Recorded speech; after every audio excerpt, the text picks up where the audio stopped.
Hello my dear friends, आप सभी का हार्दिक स्वागत है। Welcome to our YouTube channel जिसका नाम है अभिषेक केसरी के नाम से चैनल है। सो यहाँ पर बेसिकली अधिकांश जो क्वेश्चन आता है वो होता है कि हम लास्ट डे पे है या फिर अब एग्जाम के एक दिन पहले, 2 दिन पहले या एक हफ्ते पहले कैसे स्टडी करें जिसके बेसिस पर अच्छे मार्क्स ला सकें। सो आज कुछ ऐसे ट्रिक्स, कुछ ऐसे तरीके बताने वाले हैं जिसके बेसिस पर आप एग्जाम के अगर एक रात पहले अगर स्टडी कर रहे हैं तो वो सारा सब कुछ कवर कर पाएंगे जो व्यक्ति 3 महीने में भी नहीं कर पाया, क्योंकि उस चीज को कवर करने के लिए एक स्ट्रेटेजी चाहिए, एक तरीका चाहिए जिस बेसिस पर आप वो सारे मार्क्स कवर कर सकते हैं। चाहे आप 50% के लिए कर रहे हैं, 40% के लिए कर रहे हैं, 60% या फिर आप 80 या 90% तक अचीव कर सकते हैं इस ट्रिक से, एक तरीके से। सो आप पूरे वीडियो को स्टार्टिंग से लेके एंडिंग तक देखिए, बीच में से वीडियो को स्किप ना करें। स्टार्ट करते हैं हमारे वीडियो को, जिसमें बेसिकली यहाँ पर पहला जो पॉइंट है वो क्या है, 80%, 80-20 जो मॉडल होता है, वो मेथड जो होता है, बेसिकली क्या होता है यहाँ पर कि 80% जो पेपर बनता है वो 20%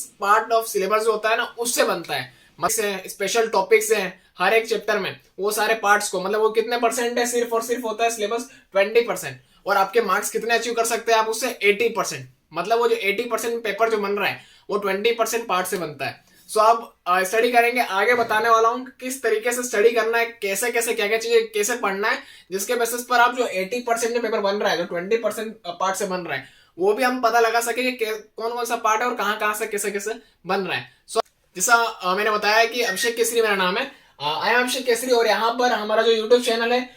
वो अभिषेक केसरी के नाम से है, जिसका लोगो है मैकेनिकल M2, मैकेनिकल महागुरु जी। अभिषेक केसरी के नेम से आपको फेसबुक, इंस्टा और अलग अलग सोशल मीडिया पे आपको आईडी मिल जाएगी, इससे आप अलग अलग सोशल मीडिया पे आप हमसे कनेक्ट हो सकते हैं। सो यहाँ पर हमारा चैनल है अभिषेक केसरी के नेम से, M2 है मैकेनिकल महागुरु जी, 1 मैन आर्मी है, और उसके साथ में यहाँ पर आपको जो कुछ प्लेलिस्ट मिलेगी जिसके बेसिस पर आप यहाँ पर इंग्लिश के लिए 21 दिन का सीरीज चल रहा है, वो 21 दिन के सीरीज में आपको बहुत सारी चीज मिलने वाला है। सो यहाँ पर इंग्लिश के जो सीरीज है उसको आप पूरा देख सकते हैं। उसके बाद में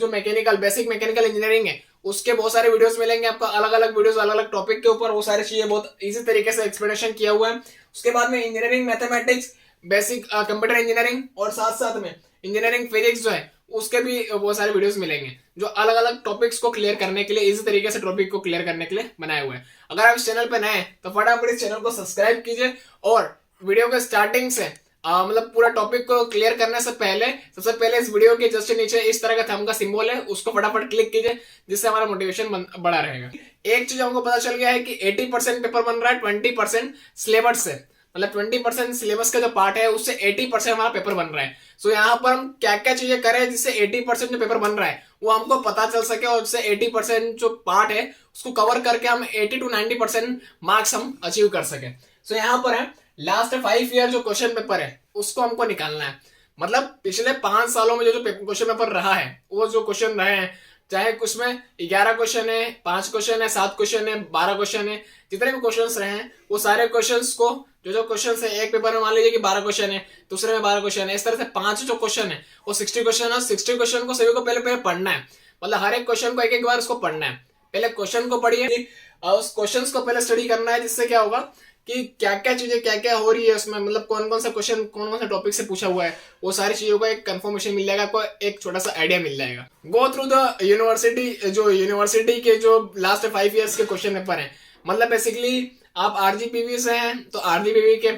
साइट पे जाइए, अलग अलग जिस भी यूनिवर्सिटीज हैं उस यूनिवर्सिटी के साइट पे जाइए और उस पर क्लिक कीजिए, और एक उससे 5 मतलब पिछले 5 साल का जो क्वेश्चन पेपर है वो सारे क्वेश्चन पेपर को पहले निकालिए, उसको PDF को डाउनलोड कीजिए, और उसके बाद उसको एनालाइज कीजिए। यहाँ पे फोकस करना है किसमें, हाईएस्ट मार्क्स जो क्वेश्चन है, मतलब एक क्वेश्चन पेपर में मान लीजिए कि एक कोई क्वेश्चन है जो 7 नंबर का है, 8 नंबर, 10 नंबर का है, तो जो क्वेश्चन है उसको पहले फोकस करना है, क्योंकि वो जो क्वेश्चन है वो हमें ज्यादा से ज्यादा मार्क्स दिला सकते हैं, ज्यादा से ज्यादा मार्क्स अचीव करने में हेल्पफुल होंगे। सो उसको पहले एनालाइज करना है, उसको क्वेश्चन की कौन सा टॉपिक से आया हुआ और कौन कौन से क्वेश्चन है, करना है कि एक क्वेश्चन कौन कौन से रिपीट हो रहे हैं, मतलब हर जो साल है वो हर एक साल कोई ना कोई क्वेश्चन होंगे जो रिपीट हो रहे होंगे, जो मोस्ट इंपोर्टेंट क्वेश्चन होंगे। वो 2022 में कौन सा क्वेश्चन था, 2021 में, 20 में, 19 में, 18 में ये क्वेश्चन थे, तो उसमें क्वेश्चन कौन कौन सा रिपीट हुआ है। जैसे एक सपोज करके चलते हैं कि अगर फिजिक्स का लेके चलते हैं क्वेश्चन पेपर, इंजीनियरिंग फिजिक्स का, तो उसमें अगर गॉस लॉ हो गया, अगर वो रिपीट हो रहा है, या फेस एंड ग्रुप वेलोसिटी हो गया,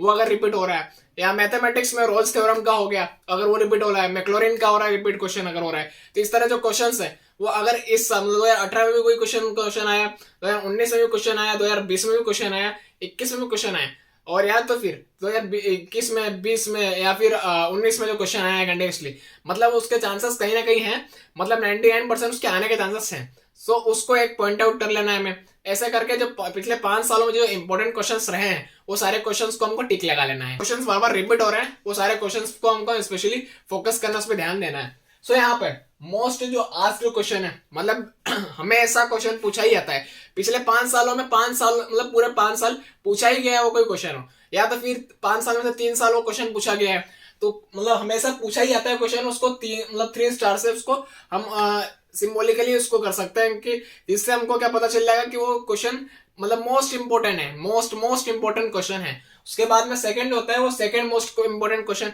मतलब 5 साल में से 2 साल पूछा गया है, 3 साल पूछा गया है, मतलब कहीं ना कहीं वो क्वेश्चन पूछा जाता है, वो क्वेश्चन हो गया। और थर्ड आता है लास्ट जो इस पे स्टार बना सकता है क्या, कि मोस्ट रेयर क्वेश्चन है, बाकी वो क्वेश्चन कहीं ना कहीं पूछा जाता है। मतलब जैसे एक लेके चलते हैं कि ग्रेडियंट का हो गया, इस तरह के मतलब कोई क्वेश्चन है जो उसका न्यूमेरिकल पार्ट हो गया है, एग्जांपल के तौर पे फिजिक्स, अगर इंजीनियरिंग फिजिक्स की बात करें, न्यूटन रिंग का हो गया, उसका कोई क्वेश्चन है न्यूमेरिकल पार्ट आया, तो वो पिछले 5 सालों में 1-2 साल आया है, मतलब कहीं ना कहीं उसके चांसेस हैं आने के, तो उसको क्या करना है, एक सिंगल स्टार से करना है। एक कोई क्वेश्चन है जो बार बार पूछा जाता है, एक एग्जांपल के तौर पे इंजीनियरिंग फिजिक्स का अगर फेस एंड ग्रुप वेलोसिटी है, उसका कोई क्वेश्चन है जो बार बार पूछा जाता है, मतलब हर साल पूछा ही जाता है, तो वो क्या हो गया, मोस्ट इंपोर्टेंट हो गया, मतलब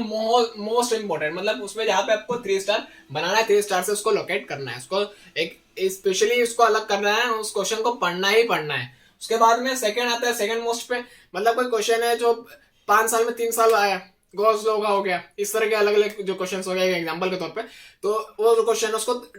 डबल स्टार बना लेना है। यहाँ पर स्मार्ट वर्क करना है, हार्ड वर्क नहीं करना है, मतलब यहाँ पर ज्यादा से ज्यादा फोकस इस पे करना है कि एनालाइज कर सके वो क्वेश्चंस को, क्योंकि हमारे पास टाइम कम है और हमको अचीव करना है ऐसे मार्क्स, मतलब चाहे आप पास होने के लिए इस वीडियो को देख रहे हैं या तो फिर आप 80 to 90% मार्क्स अचीव करने के लिए कर रहे हैं, तो दोनों कंडीशन में हमको क्या करना है, स्मार्ट वर्क करना है, हार्ड वर्क पे ध्यान नहीं देना है, क्योंकि हमारे पास उतना टाइम नहीं है जितने में हम पूरी बुक को पढ़ सके, पूरी बुक को एनालाइज कर सके, सारी चीजों के लिए टाइम नहीं है। यहाँ पे सिर्फ इंपॉर्टेंट क्वेश्चंस के ऊपर फोकस करना है और वो इंपॉर्टेंट क्वेश्चन के आंसर निकालने पे फोकस करना है, इससे ज्यादा ध्यान नहीं देना है, ज्यादा टाइम उसको डिवाइड नहीं करना है, ज्यादा मॉड्यूल पे ज्यादा टाइम देना भी नहीं है, ज्यादा टाइम इन्वेस्टमेंट नहीं करना। इसके जो 5 साल के क्वेश्चन पेपर हुए तो 60 क्वेश्चन हुए, 60 क्वेश्चन में से आपने अलग अलग पार्ट को डिवाइड कर दिया, मतलब ये मोस्ट इंपोर्टेंट हो गया, सेकंड मोस्ट इंपोर्टेंट हो गया, या रेयरली जो आस्क्ड क्वेश्चन हो गया, वो 3 अलग अलग पार्ट में आपने डिवाइड कर दिया। अब ऊपर वाला जो पार्ट है उसके आंसर जो है फटाफट उसको समझना पड़ेगा, क्योंकि अगर आप एक रात पहले अगर इस वीडियो को देख रहे हैं तो आपको क्या करना पड़ेगा, टाइम को यूटिलाइज करना पड़ेगा, टाइम को मैनेज करना पड़ेगा, अलग अलग स्लॉट में डिवाइड करना पड़ेगा, जिससे आपको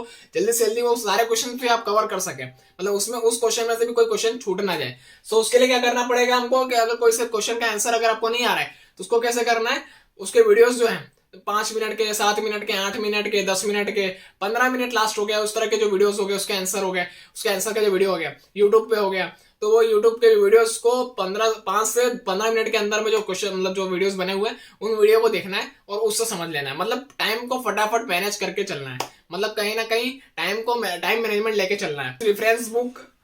फॉर द प्रॉपर अंडरस्टैंडिंग, अगर आपको कोई क्वेश्चन का आंसर है जो सही तरीके से मतलब या तो आपको वीडियो से भी समझ में नहीं आया, या तो फिर अगर आप जिस बुक से पढ़ रहे हो उससे भी समझ में नहीं आया, तो रेफरेंस बुक उठाइए और फटाफट उसका आंसर जो भी है उस मॉड्यूल में जाइए, उस यूनिट में जाइए और वहां जो पार्ट है अलग अलग पार्ट है उसको फटाफट देखिए, उसको हाईलाइटर से हाईलाइट कीजिए और फटाफट उसको समझ के और आगे बढ़ते जाइए, जिससे क्या होगा, टाइम मैनेज होते हैं। रिटर्न प्रैक्टिस करना है, मतलब आप जो क्वेश्चन का वीडियो देख रहे हैं, जो क्वेश्चन का आंसर जो अगर आप वीडियो देख रहे हैं यूट्यूब पे देख रहे हैं, तो सिर्फ देखने से क्या होगा, आप उस समय के लिए आप समझ जाएंगे, हो सकता है आपको आंसर भी आ जाएगा, पर उस समय जब आप लिखने का समय आएगा उस समय आपका माइंड ब्लैंक पड़ जाएगा। तो इसलिए फटाफट जो भी आप देख रहे हैं, जो भी वीडियो देख रहे हैं, जो आंसर आप पढ़ रहे हैं उसको फटाफट रिटर्न में लिखते रहिए, जिससे क्या होगा, मसल्स को हैबिट रहेगी और वो मसल्स प्रैक्टिस होने की वजह से क्या होगा, बेसिकली आप जब लिखने बैठेंगे तो उस समय आपका माइंड ब्लैंक नहीं होगा, आप लिखते रहेंगे और सही तरीके से प्रॉपर तरीके से उसको आंसर को लिख पाएंगे। कि आप जो चीज पढ़ते जा रहे हैं उसको कहीं ना कहीं लिखते जाइए, रफ में भी अगर लिख रहे हैं तो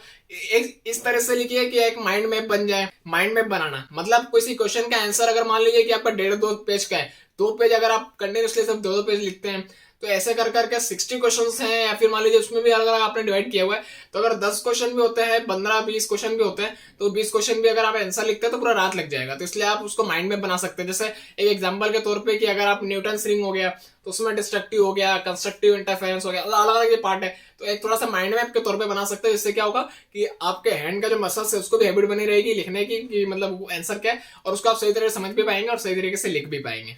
give proper time to each module, मतलब हर मॉड्यूल को प्रॉपर टाइम देना है। कैसे? हर यूनिट को अलग अलग जो क्वेश्चन है, इंपॉर्टेंट क्वेश्चन है, उसके अलग अलग जो आंसर निकाल रहे हैं, उसको सही तरीके से टाइम देना। मतलब एक बार में बैठ गए और 8 घंटे बैठ के पढ़ सके, इतनी कैपेसिटी सब में नहीं होती, किसी में ही नहीं होती इवन। तो यहाँ पर क्या करना है कि अलग अलग स्लॉट में टाइम को डिवाइड करना है। मतलब अगर आपको 5 यूनिट कंप्लीट करना है, तो कहीं ना कहीं आपने एक यूनिट को आधा घंटा दिया, 1 घंटा दिया, तो 1 घंटे देने के बाद में, आधे घंटे देने के बाद में थोड़ा सा बीच में 5 से 10 मिनट का एक गैप लेना है। उसके बाद में कुछ नाश्ता पानी या जो भी कुछ करना है आपको, तो उसके फिर आप उसमें थोड़ा सा गैप दिया। इस तरह से करना है, जिसकी वजह से क्या होगा, एक